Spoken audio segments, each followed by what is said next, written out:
Good morning. Good morning. Welcome to the First Religious Society Unitarian Universalist in Newburyport, Massachusetts.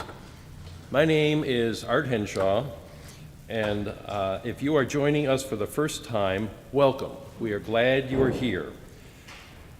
We come together at FRS online and in person, committed to love, peace, and justice.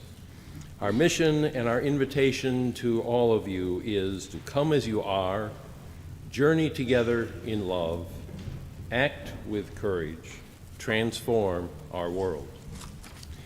If you are worshiping online and would like to access the morning's order of service, please click on the link just below the live stream.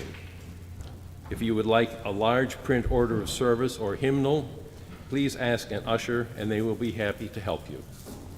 This Earth Day Sunday, we welcome Erica Spanger to our pulpit.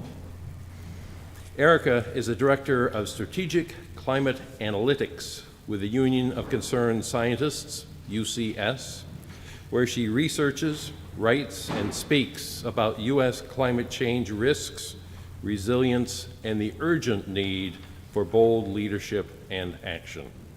She currently leads the Climate Shop, UCS's talented team of climate scientists and analysts. You can learn more about Erica in the short bio in your order of service. Welcome, Erica. I would like to draw your attention to the many activities and events happening here at the church listed in your order of service.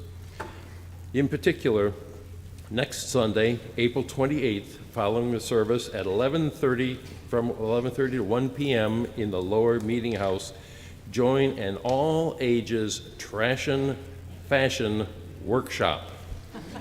Young Church, Green Team members, and guest artists will begin crafting some trash fashion.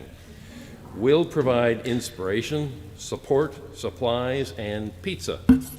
Everyone is encouraged to start collecting those old recyclables and clean trash to use and share. And I especially invite you to remain after today's service for a Justice Sunday conversation between Erica and Reverend Rebecca about the intersection of faith and science in confronting the climate crisis. The event will be held in the lower meeting house just downstairs. Soup and salad will be provided, and you can also watch online in person. Thank you. It is good to be together.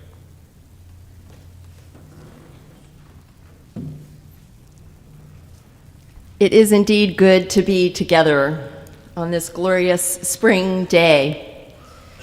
I love to see familiar faces and new faces and faces who've been away for a while. I love to see you changing your pews because you're just seeing if you can keep me on my feet, which you can.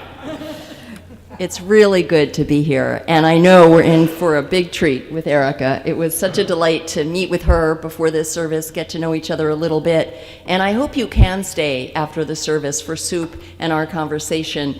Not only is it going to, I think, potentially surprise you in good ways, but it's going to be very interesting. It's also our last Justice Sunday of this church year before, in other words, September. So this was a tradition we started. This is our second year. We're about once a month. We do this, focused on a particular issue that we're involved with as a congregation. We happen to have 2 in a row because it was Louis D. Brown Peace Institute and our guests, and then Earth Day. So I do hope you can join us. Our call to worship this morning are the words of Robin Wall Kimmerer. In indigenous ways of knowing, it is understood that each living being has a particular role to play. Every being is endowed with certain gifts, its own intelligence, its own spirit, its own story. Our stories tell us that the Creator gave these to us as original instructions. The foundation of education is to discover that gift within us and learn to use it well. Let's rise and embody our spirit and join in our opening hymn number 21, For the Beauty of the Earth. Oh,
We invite you to say the words of our chalice lighting together. You can find them in your order of service. We gather this hour as people of faith, with joys and sorrows, gifts and needs.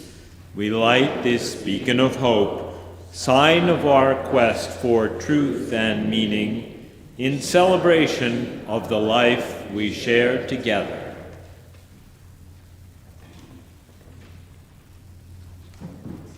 These are members of our Green Team who are lighting the candles and standing behind me, and who have put this service together. Each Sunday, we also light 2 candles of peace, representing 2 places on earth that need peace. And as I say every Sunday, there are untold numbers of places on earth that need peace. These 2 we will hold in our hearts through this service and through the week ahead. After each candle is lit, I'll invite us all to respond in unison, saying peace in 3 languages: peace, salam, shalom. Our first candle this morning is lit for the peoples of Malawi, a country in southern Africa where El Nino has exacerbated an already severe climate change related to drought, resulting in failed crops, widespread hunger, as well as periodic floods as the parched land is unable to absorb the rainfall when it does occur. Malawi has declared a state of disaster for the 4th year in a row. Scientists consider the entire region of southern Africa a climate change hotspot. And to this we respond, peace, salam, shalom. Our second candle this morning is lit for MSCPA Nevins Farm in Methuen, who recently announced that they are seeking adoptive homes for 162 animals that were rescued from a horrific situation of neglect and abuse. These goats, ponies, geese, ducks, and chickens represent the vast spectrum of creatures who inhabit this planet with us and are unable to advocate for themselves in the face of mistreatment by humans. May their plight further open our eyes and our hearts to the ever-present need for advocacy to uphold the rights and lives of our fellow creatures, and may they all find homes that are safe and loving. To this we respond, peace, salam, shalom. Let's rise, embody our spirit, and join our voices in our affirmation of faith, followed by the doxology.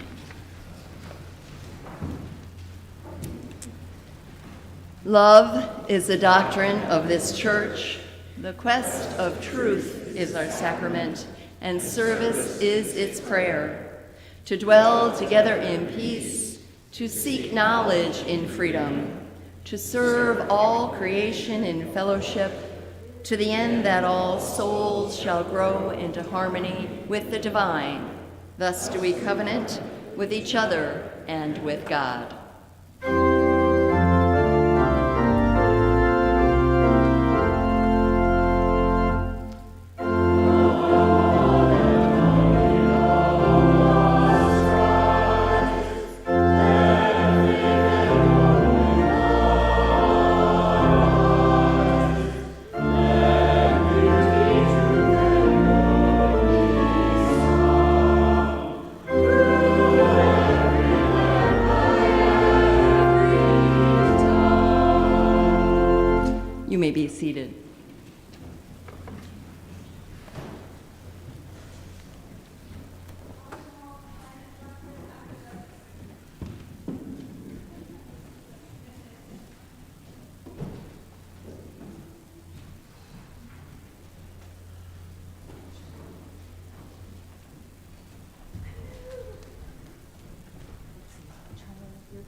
poets that are joining us. So let's go Esme, then Julia, then Elodie, then Serafina. I know, we have so many poets now. Before we start, Pat, did you want to say a few? Yeah. Do you want to, here, take the microphone. Thank you. So I'm going to say a few things, short things, about these flowers from my yard. You recognize forsythia and weeping cherry. And this is a short talk about fragility of our environment. Last year, as you probably all remember, we had no forsythia. We had that odd warm time in February, that freezing in May, climate stuff. We had no forsythia. This year, the forsythia is fabulous. Last year, my weeping cherry, which is pretty large, had 3 blossoms, 3. This year, it probably has 2,000. I haven't counted them. But it's an illustration of the fragility of the environment and why we're here today to learn about that. Thank you. I'm going to move this and make a little more room for our poets. So in Young Church, we have spent the last several weeks talking about climate change and talking about what we love about nature and our fears and our hopes for the planet, for our home. We talked about what we can continue to do individually and about larger systems that need to change. So the kids have created signs and art to share with you today, and we have 4 poets that have written original poems that they're going to share with you. 5? 1, 2, yep, 5. We started with 3. Math is not my strength. Come as you are. I just wanted to remind my sweet, brave poets, especially those who didn't get a chance to practice, we're gonna see how close I'm holding the mic to my mouth? We wanna hear everything you have to say, so hold it up right to your mouth, take a deep breath, take your time. We are so happy that you are sharing your poems with us today.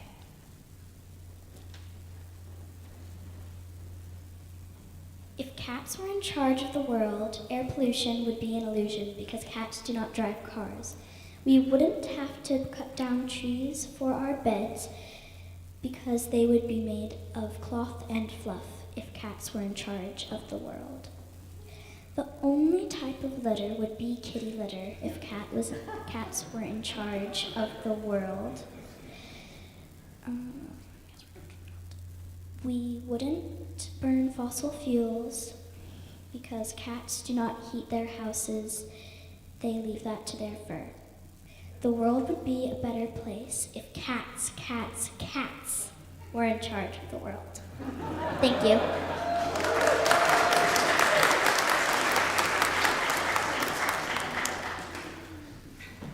Today, the world is a good place, but tomorrow we can make it greater. But we should do it sooner rather than later. You could plant some trees or make a hive with lots of bees. You could plant a flower in the soil and try not to use too much oil. Take a walk in the garden and look at the plants, but try not to smush too many ants.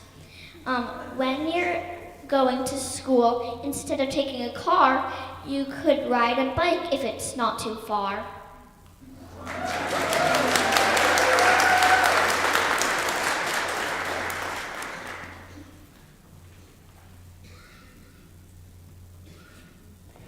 Together we can make change, not with one of us left out. Together we can make change. Show each other that change can make a big difference. Together we can make change.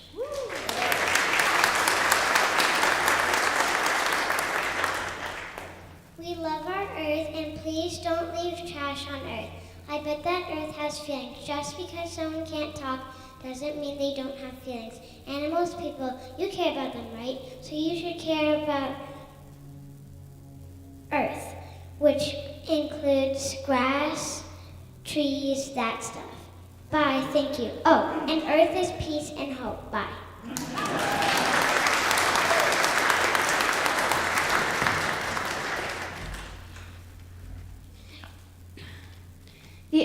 is the center of our being, and it supplies us with all we need to survive and thrive. It has created many other life forms, including plants, animals, and fungi. While we create buildings and houses, the earth creates forests and plains. While we create tanks and guns, the earth creates leopards and pumas. Even though we create technology that can ruin our planet's surface, we can also create technology to help repair the earth. With hope and curiosity, we can direct our inquisitive minds and great potential towards saving our planet Earth.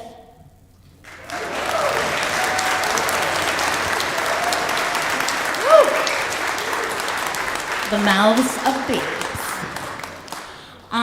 Please join us now in singing hymn number 413 as we sing these lovely children to Young Church.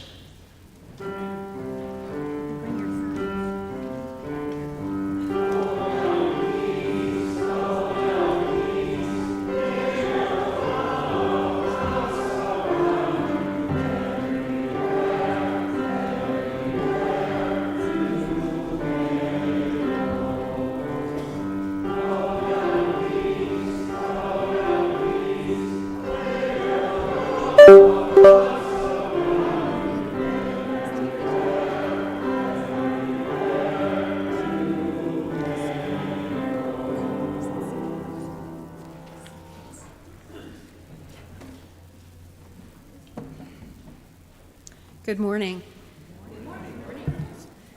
The generosity of our community is an essential ministry that supports the work of the church, both in Newburyport and beyond.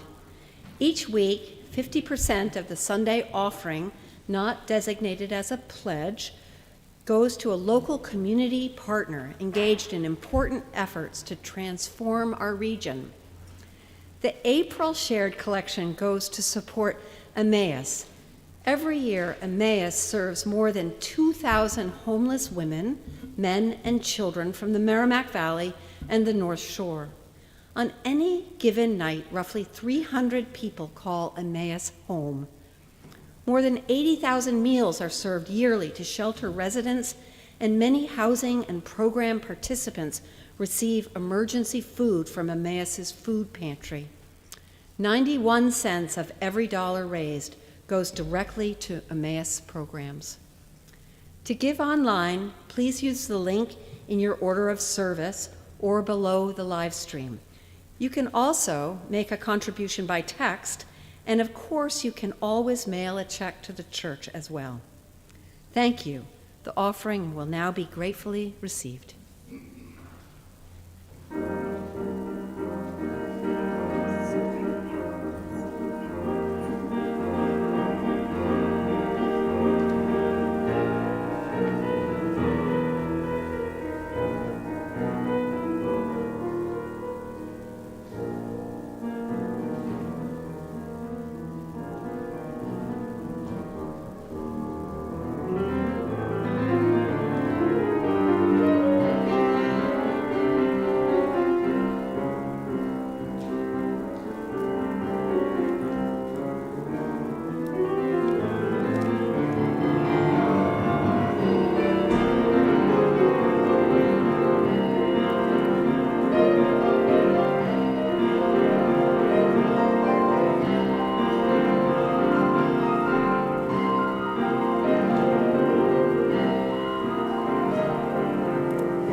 Thank you, Gay.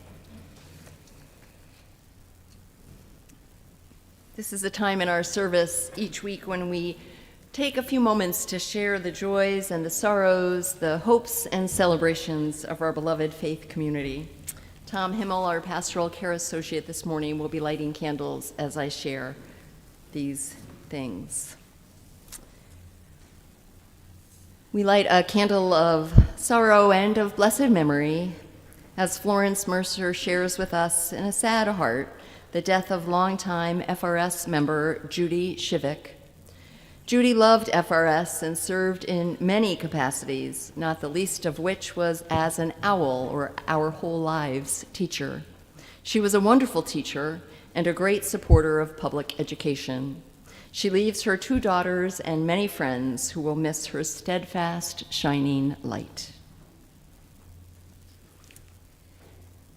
Peg Nicole shares a joy, and we light a candle of welcome and joy as the family welcomed a beautiful, healthy grandson, Ansel Reese Comer, born on April 16th to Anna Nicole and Sean Comer. Anna grew up attending FRS, singing in the children's choir, and even traveling to our partner church. Wonderful. Nancy Kidd shares a joy as we light a candle, and I hope this won't come as a surprise. Nancy shares the joy that her and Jim's grandson David and his girlfriend Penny are joining her in church today. So I looked out at you and I thought, oh, I hope she told you I was going to read that. It is very wonderful to have you with us today. Ken Kretsch, we light another candle of celebration and love for Ken Kretsch, who will be celebrating his 91st birthday on April 25th.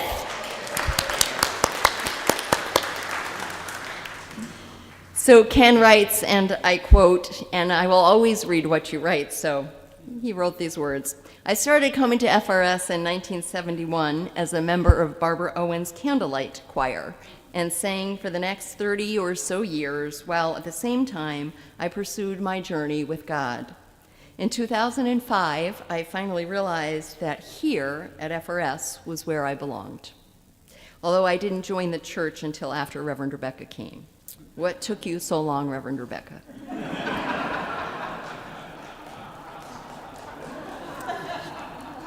I said, we light a final candle, as we do every Sunday, for all of the joys, all of the sorrows, all of the hopes and dreams and worries that, although unspoken, are held in just as much love and care.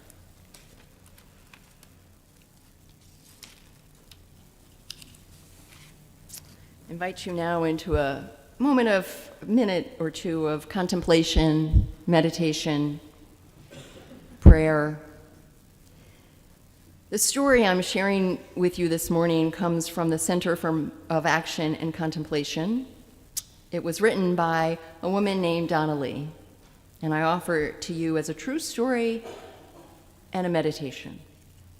So you may even want to gently close your eyes or look out these beautiful windows at our spring sun. And she writes, many years ago, I needed serious surgery. I spent weeks recovering, and I was alone, except for one clergy member who left meals at my door. My mother, then 87, called me each day from her retirement community. She always ended her call with one question. Do you hear the birds? At first, I softly laughed and ignored her question. Finally, after one of our calls, I cracked the window open by my bed, and I was shocked to find I could hear the birds singing brightly outside. I felt soothed and comforted by the sound. It even made me feel less alone. For those weeks of recovery, my mother and I ended our calls by affirming that we both heard the birds outside. Today, when my children are discouraged, I ask them, do you hear the birds? For our family, it's become a way of reminding ourselves that nature's healing presence is always present.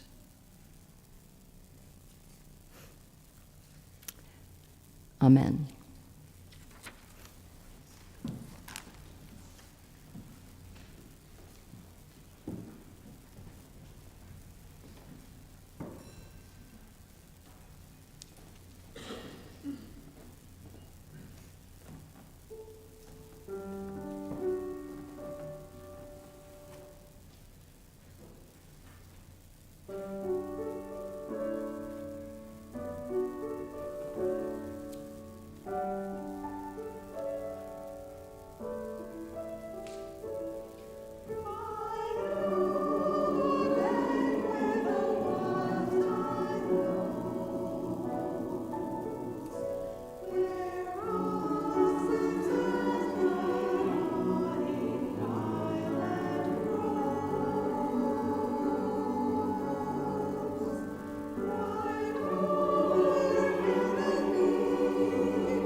Beautiful. Our reading this morning is entitled Climate Denial. It's written by Jordan Sanchez. Jordan is someone that Sandra Thaxter introduced us to and is a wonderful young female poet. She actually was here maybe 2 years ago, outside. She did her poetry outside, and I can still hear her voice, so I hope I can give it even close to the honor it deserves. But it was sort of I don't know the right term for it, but it's not going to be the slow poetry as much as the emphatic. So thank you to Jordan for sharing this. Climate denial. Denial is the first stage of grief, but what are you grieving? Maybe the fact that our clean air is leaving, our lungs constantly receiving the gray, ourselves slowly receding into the black, our blue waters we pretended to love, suffocated with plastic we disposed of. Red turns the dove who flies away with no turning back, back into time when I still saw seeing green and gold and green and blue. Seeing is believing, but I can only see one place at one time. Hurricane in Houston, freezing people in Chicago, Bangladesh underwater, but I can only see one place at a time. The time is now, but when is now, really? The New York City skyline is flooded, not with water this time, but empty promises that float to the top, stealing the air. And all you can do is sit and stare. Stare at the world around you. She's crying to you in the form of ashes and smoke, smoke and ashes, ashes and hope. They're all we have left. Ashes and smoke, smoke and ashes, ashes and hope. They are all we have left. And all there is left to do is right. Searching for direction, all we can look to is each other. Look up, and what do you see? What do you hear? If it is a colorless world you do not fear, you aren't thinking hard enough, thinking far enough. Look inside yourself and ask if you're doing enough. If you acknowledge the climate crisis, you'll see that the climate price is too much for us to bear. Your family, neighbors, community, creating the change we need to see. When you stop and breathe, all you can think is this. This problem is so much bigger than me, but no one is asking you to plant 1 billion trees or develop renewable energies. But we all have to contribute to this international society, you see. Big problems are made up of little ones, and solutions are the same way. They start in this room and end under the sunlight of a new day.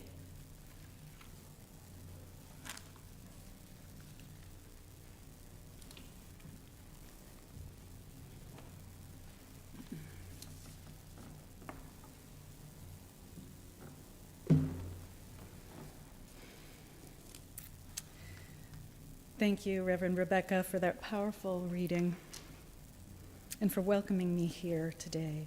And to the Green Team, for asking me to come and speak. It's my honor, and I have to say I'm also really so moved already by this incredible space that you all are holding for each other on this day, Earth Day, and every Sunday. It must be a very beautiful community to be part of. Thank you for having me be part of it today. So happy Earth Day. Happy Earth Day. Thank you. I work for the Union of Concerned Scientists, a science-based nonprofit working for a safer, healthier world. But I'm here today as myself, a mom, a gardener, a woods and a beach walker, a listener of birds. And while I usually rep the science, I'm not really here to do that. Science is so critical. Without it, we have no good policy, no good plans. We're flying blind. But here in 2024, on Earth Day or any day, it's important to speak directly to each other's hearts about what we're seeing and what it means to us. Earth Day and I were both born in 1970. And back in that first year, 20 million people, an astonishing 10% of the entire US population, participated in some kind of Earth Day event. And in many ways, the environmental movement was born. Over time, since then, so many things have improved. You can be in the Market Basket parking lot, I have been, and see a bald eagle overhead and think, oh, cool. Some things have worsened, and some problems have emerged and taken center stage, like climate change. And though our concerns have grown, our ability and our willingness to get out and do something are not keeping up as Earth's problems get bigger. That makes a lot of sense. In the face of huge problems like climate change, we struggle to feel like our actions make a difference. And when we feel like we're beset by a huge problem that we can do little to stop, that very rationally creates fear and anxiety. And when climate or eco-anxiety is sustained over time, it can take a toll on our hope for the future. and this feeds inaction. So that's what I'm going to talk about. We face a crisis of climate anxiety and hopelessness just when we have no time to lose and no one to spare. We need resilient hearts and minds resolved to see this through. That's why I chose the most audacious, immodest title I could think of for this sermon, Our Hearts in the Age of Climate Change. Why to Hope and How. And I must say, I've been sweating bullets ever since then. I have struggled, I will own, I have struggled to live up to my own billing, to know how gentle to be and how honest. And I don't know if I'll get that quite right, certainly not for everyone, but know that I come in love. So why do I say we have a crisis of hopelessness? Because millions and millions of people say they struggle to hope for the future. Young people in particular, and climate change is a key reason. An important 2021 study found that around the world, large majorities of young people have deep anxiety about the future because of climate change. They don't expect good things in the years ahead because of climate change. So many of them don't want to have children because of climate change. I don't think those of us who are older sit with that enough. On our watch, a world has grown up around today's children and people just coming of age that is for so many of them breaking their hearts and crushing their spirits. I don't think we sit with that injustice, and it is a profound injustice. And it's not just them. I know many of you have asked yourself some version of the question, with climate change, what can I really do? Do I even matter? I know others have asked some version of the question, with climate change, is there any hope? For others, I might not be speaking to you directly, but there's someone dear to you who's struggling with this. And to be clear, the struggle to hope in 2024 isn't a deficit. This isn't a mental illness, though it can progress into that. This is a rational response to what we're seeing and experiencing. There are 1,000 different reasons why you might be having this really rational response. None of them good. This is the hard part of my talk, but we've got to do it. So please, I want to take a moment and bear witness to some of those reasons. It could be that you watched 2023 shatter temperature records by a very wide margin, shocking scientists and crushing people amidst heat waves and other extremes. It could be that you're watching 2024 continue that march, with each month clocking in as the hottest in history, the hottest June, the hottest January, 10 months and counting. It could be that you've read about the so-called tipping points we're inadvertently toying with, like the dieback of the Amazon forest, or the collapse of the Gulf Stream, or the world's major ice sheets, which would be, let's just say, consequential. It could be that you know, because you've watched the floods in Pakistan, the wildfires in Australia. Right now, today, you're watching, as Reverend Rebecca spoke of, many millions of people in Africa who face climate-driven drought and food shortages, or you're watching what scientists expect will be the worst global coral bleaching event in history unfolding right now. It could be that you know we need deep emissions cuts by 2030, now just 6 years away, in order to avoid the more devastating consequences of climate change, but global heat-trapping pollution is still rising. It's not rising much, but it's still rising when it needs to be free-falling. That's enough to challenge our hope. Or it could be, and I promise this is the last one, but it's important, it could be that you know fossil fuel companies are presently making their strongest profits in recent history, and they're doing so after decades of deception about the climate harm caused by their products. They're doing it while bankrolling politicians who obstruct climate action, while greenwashing and telling us to mind our carbon footprint as if this is all on us. And they're doing it while running down the clock and degrading and diminishing the future for every young person alive and yet to be for a flickering moment of profit. It's enough to make a person angry. And I don't think we sit with that enough either. The immorality and the criminality of the fossil fuel industry and the interests that support it. It's madness that today's children are inheriting a world that we could have been so much safer and healthier and more vibrant, but corporate interests have driven it into such danger on our watch and with our participation, willing or not.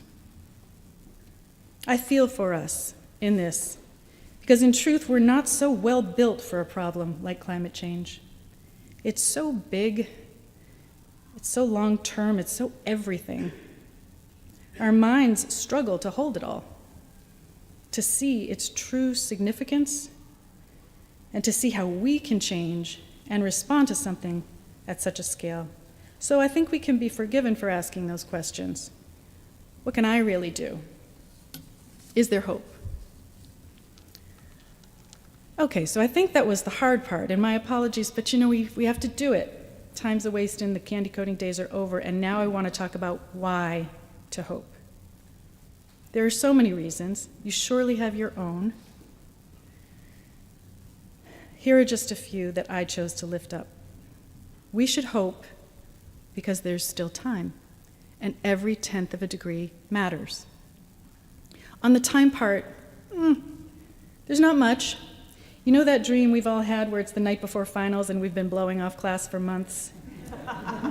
And we spent our book money on beer and now we have a matter of hours to pass this test? That's us. And that's a steep climb. Nice job, kid, but here we are. But when we bring our carbon and other heat-trapping emissions to net zero, the atmosphere can stop warming relatively quickly, potentially within a decade. If we can do that before mid-century, we've got a solid shot at keeping temperatures below that 2 degrees C target that we hear spoken about, the threshold beyond which dangerous and cascading impacts are expected. But in reality, there's no magic number. Every 1/10 of a degree matters. Every 1/10 of a degree is worth fighting for, and there will never be a point where there's no point in trying. We should hope because the natural world is incredibly powerful, and given half a chance, ecosystems change and rebound. We will not save everything, and that will be to our lasting shame. But there is so much that can endure and flourish if we work harder now to change. And we should hope because things are changing. Wind and solar power are rapidly overtaking coal-fired plants in our electricity mix. EVs are everywhere. We're making massive, unprecedented federal investments in our clean energy and transportation futures. Gradual positive change doesn't sell, so we don't see it, but it's happening. We should hope because even larger scale change can come quickly if we create the conditions. And because the things that hold us back, the obstacles to those changes, are really, at the end of the day, just stories we keep telling each other. Bill McKibben said recently that too many people in power are acting as though economic reality and political reality somehow mean more than reality. But those two man-made realities depend entirely on the stories that underpin them, so let's stop repeating them and start telling better ones. Our dependence on fossil fuels and the riskiness of clean energy is one such story. It was never true. It was just a story hawked by powerful, profit-seeking interests that too many of us repeated or didn't challenge for too long, and it landed us here. But you can see that story losing its grip on us. It's time to close that book and put it in the dustbin of history and sue them into the next millennium. Happy to talk about that over lunch. We should hope because the idea that the future will inevitably be worse than the past, that's also just a story, and we should stop telling that one. It could be far worse. But the past was no picnic for so many people who lived it, and the future could be where we find peace, justice, equity, community, connection, thriving, where we transform in the ways we need to as individuals and communities and societies. Let's tell that story. We should hope because we have scarcely begun to tap the power of the collective we, but across much of Western culture, in your congregation's community, you probably have a sense of the power of collective action. I can see that. But across much of Western culture, the prevailing mindset is one of action through individual agency and responsibility. I have to solve climate change. No, you don't. You just have to put some skin in the game on a team. We're in this together. Let's start acting, organizing, and fighting like it. And lastly, we should hope because it's our job. It's our job to hope. When older people talk about what gives them hope, it's often the brave activism of young people, which I get, but also, no. That's not fair. We need to flip that script. Many of those young people feel betrayed by us. They learned about the climate crisis, they looked to us, they saw inaction, and they feel betrayed and abandoned. That's not me, that's that 21 study I mentioned, but I sure do feel it. Adults need to take action that give younger people hope. Like the Swiss grannies you may have heard about, the 2,000 Swiss women over 64 who just won a landmark climate case in the EU's highest human rights court. Love to talk more about that over lunch. It's not our job to decide what's unrealistic, what's too idealistic, what can't be done. It's our job to come with a sense of responsibility to try, and trying is hoping. Okay, so how to hope? My short answer is, don't worry about it, which I'll explain. My longer answer is the last thing I'm going to share with you today. It's a poem from an anthology that was published last fall to accompany the latest National Climate Assessment. This poem came about because I was heartbroken, and I was watching my climate colleagues, scientists, activists, policy experts, heartbroken and grieving and weary, and I realized there's no way to take this away other than denial or giving up. So we have to understand it, and we have to hold it closer and alchemize it. Here in 2024, your heart may be breaking, it may be broken for nature, for our nation's toxic politics, for Gaza. We're all in some way grieving. And that's a price we pay for being human in this moment in our history, a moment that is taut, terrible, and possibly transformational, but not transformational yet. It needs us. It needs you and your gritty, miraculous hope.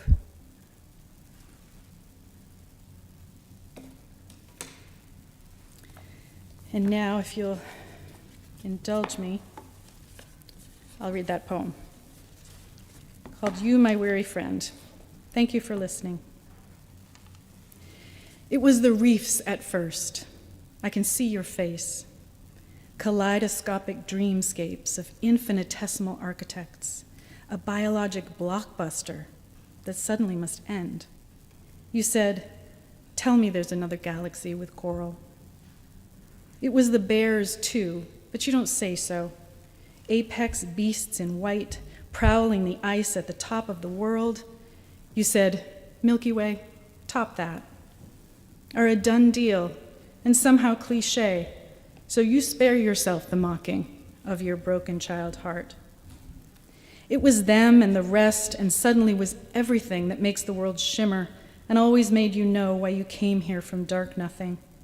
You once walked through a world of wounds, But wounds are for healing. You walk now through a world of ghosts, half not yet knowing they are the dead.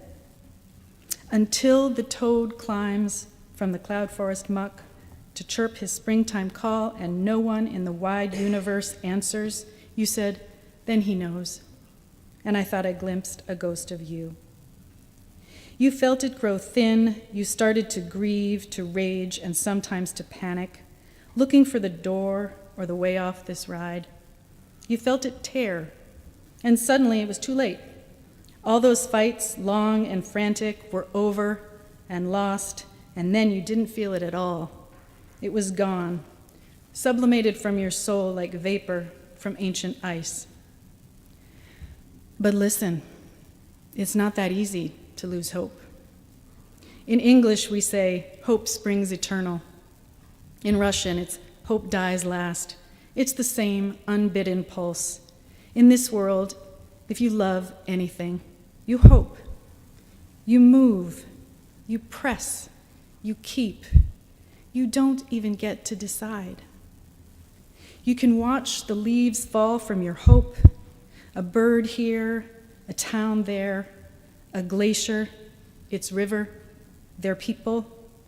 Sometimes you hear it on the radio in thick traffic and you urgently scan the fuming hardscape for something to make sense. Sometimes you know because you wait in season, in place, and it never arrives, arrested en route. And the leaves fall until all hope's branches are beautiful bones before a gathering sky. But don't be fooled. There's more to hope than that. However weak you see it, or dead you think it, or hard you mourn it, this hope thing endures in the dark, where deep roots sense scorched earth and blind and silent, but with the unrelenting green fuse force of life, dig deeper still. However frail you think it, whatever name you call it, hope will not, cannot quit. It relinquishes, shapeshifts, detaches from the object of its desire, and hews only, but so closely, to its driving spark. And therein lies hope's unstoppable power. If you love anything, you hope. Not for this, not for that. That was then. Your hope has since mutated and evolved. You stopped saying, I'm going to have to hope for the best. Now you say, I'm going to have to fight like hell. And that's the bad news. You're going to have to fight like hell without hope of winning. There's no winning anymore when so much is lost. There's only what remains. But look, it's still beautiful. I'll fight for that. Whatever you fought for, whoever's in your locket, the fight is now for what is left. That is all, and that is everything. And you, my weary friend, will never stop. Thank you.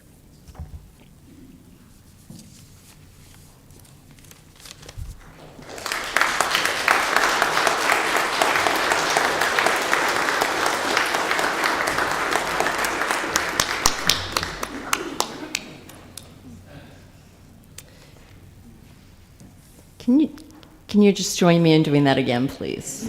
Thank you so much.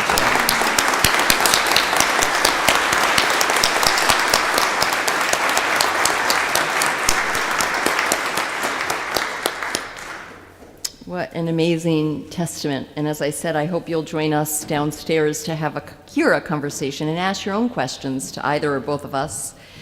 I can share one thing, though, that I do want you to understand is that as amazingly seamless as this may have seemed, as an incredibly scholar and scientist that Erica is, this was tough. And that's how I know it was real and true. So, and I hope that you'll come 2 weeks from today, the first Sunday in May. I'm actually preaching Ray Wilson. He won the sermon at the auction. And the topic is the limits of individualism. So what a great segue for that. Let's rise in body or spirit and sing our closing hymn, number 1064 in the Teal hymnal, Blue Boat Home.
Please remain standing.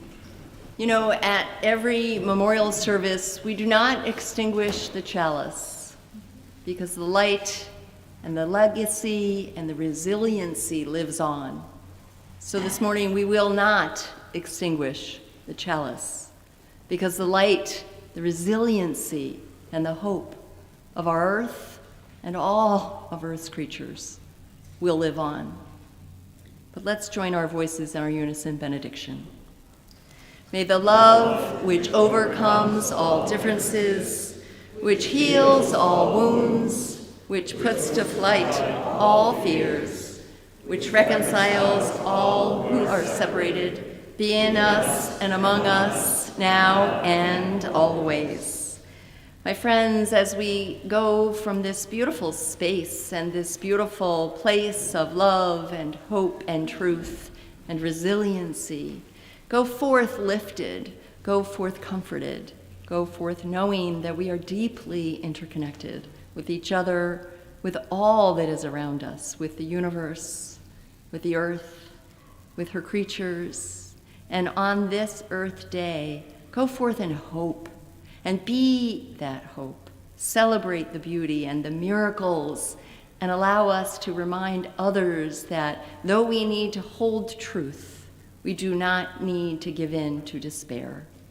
Go in peace, my friends, and return again in great joy. Amen, and blessed be.